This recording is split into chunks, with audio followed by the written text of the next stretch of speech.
I started playing the violin when I was about 4 years old. My older sister played the cello and I thought it was amazing. So I asked my parents for one and they thought, it's a little bit too big. So I got the mini version of the cello and it just sort of started from there. I just loved playing it so much. I had great teachers growing up in Sydney.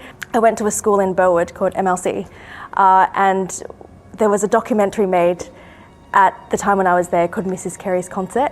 And of course, for people who've seen it, they know that it culminated in me playing Bruch's Violin Concerto in the Sydney Opera House. So this really feels like full circle for me to come back, not as a student, as a professional, coming back to the same concert hall in my home city and actually playing the same piece that was the one that made me realize this was what I wanted to do with my life. So I'm playing on a 1760 Niccolò Galliano violin made in Italy.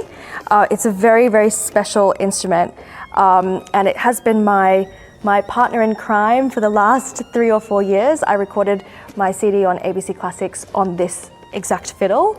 So it's been with me through ups and downs, let's say. And yeah, I really feel it's a very special connection that you have with a violin. It's not like a pianist where they have to change all the time. It's really with me all the time, on my back, traveling with me on the plane, wherever I'm going.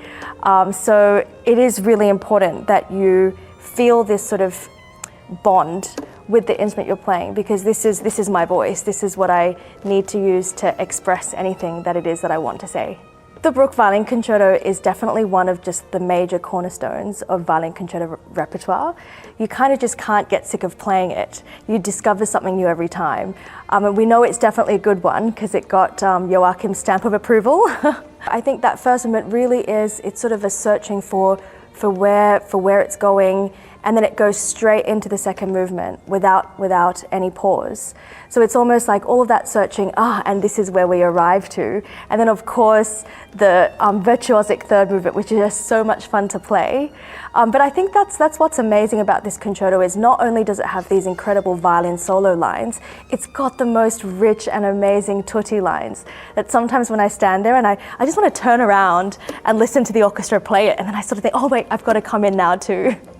So I grew up coming to Sydney Symphony concerts. So these iconic opera house stairs, it's really what I grew up with, and the stage and the orchestra. So every time I play with the Sydney Symphony, it's always a little bit of a pinch me moment, or when I'm coming up the stairs outside or into the foyer, just because it just takes me back to who I was when I was growing up, looking up at these musicians thinking, I really want to do that one day. And so it does feel very special and different for me when I'm performing in Sydney. Well, I would say to that 15-year-old violinist in Mrs. Carey's Concert, I would say keep practicing, keep working, keep believing in the power of music. Because it's such an important, I feel like it's such an important responsibility for all of us musicians. It really touches people's lives, and we just have to keep going and bringing this incredible music alive every day.